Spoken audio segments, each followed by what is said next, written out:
लग्न, हनीमून आणि थेट हत्या. एका नवविवाहित जोडप्याचा हनीमून असा शेवट गाठेल याची कुणालाही कल्पना नव्हती. परंतु सोनम सूर्यवंशी स्वतःच्याच नवऱ्याचा खून करण्याचा कट रचत होती हे ऐकून देखील अंगावरती शहाऱ्या येतात.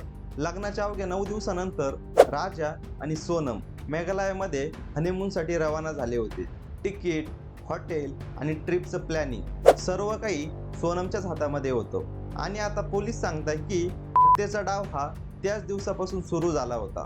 शिरॉक जवळचं निग्रियात गाव पावसानं नालेलं आणि निसर्गानं नटलेलं. परंतु त्या दिवशी हाच निसर्ग साक्षीदार ठरला एका कटाचा. 23 मे रोजी राजा आणि सोनम रघुवंशी दोघंही गायब होतात आणि दुसऱ्याच दिवशी जंगलामध्ये एक बेवारस स्कूटी आढळून येते. राजा आणि सोनम नक्की कुठं गेले व का गेले या प्रश्नांनी संपूर्ण कुटुंब हादरून गेलं होतं आणि पोलीस देखील चकारावले होते. आणि मग तिथूनच सुरू होते शोध मोहीम. इंदोरहून देखील नातेवाईक तिथे पोहोचतात, परंतु सोनम आणि राजाचा कुठलाही पत्ता लागत नाही.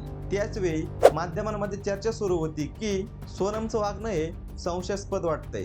शेवटी 2 जूनला पोलिसांना एका वॉटरफॉल जवळ सापडतो एक देह, ते देखील सडलेल्या अवस्थेमध्ये.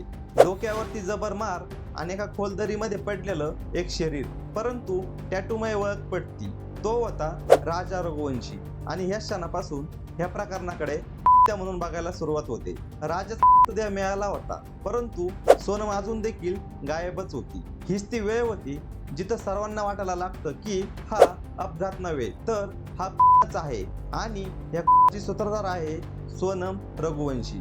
आणि मग शेवटी 9 जूनला यूपी मधील गाझीपूर मधल्या एका हॉटेलमधून सोनमला अटक करण्यात आली. काही रिपोर्ट्सनुसार तिने स्वतःहून आत्मसमर्पण केल्याचं देखील सांगण्यात येते. अटक झाल्यानंतर पोलिसांनी तिला रिमांडवरती घेतलं आणि तिथूनच सुरू होते खुलासे यांची मालिका. पोलिसांना चौकशीमध्ये कळतं की सोनमचं प्री मॅरेज रिलेशन होतं राजकुशवा नावाच्या व्यक्तीसोबत.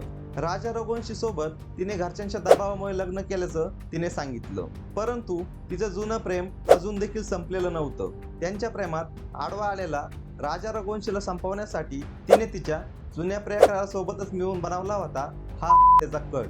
9 जून रोजी डीजीपी नोंगरांग यांनी पत्रकार परिषद घेऊन सांगितलं की सोनम आणि राजकुशवा या दोघांनी मिळून राजा रघुवंशीचा केला आहे. ही सुपर किंग असण्याची शक्यता देखील नाकारता येत नाही असं देखील त्यांनी सांगितलं.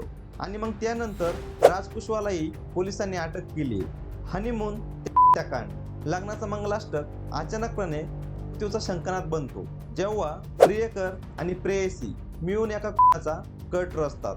ही होती सोनम रघुवंशीची गुन्हेगारी प्रेम कथा. मित्रहो, या संपूर्ण प्रकरणावरती आपलं मत काय हे खाली कमेंट बॉक्समध्ये लिहून नक्की कळवा.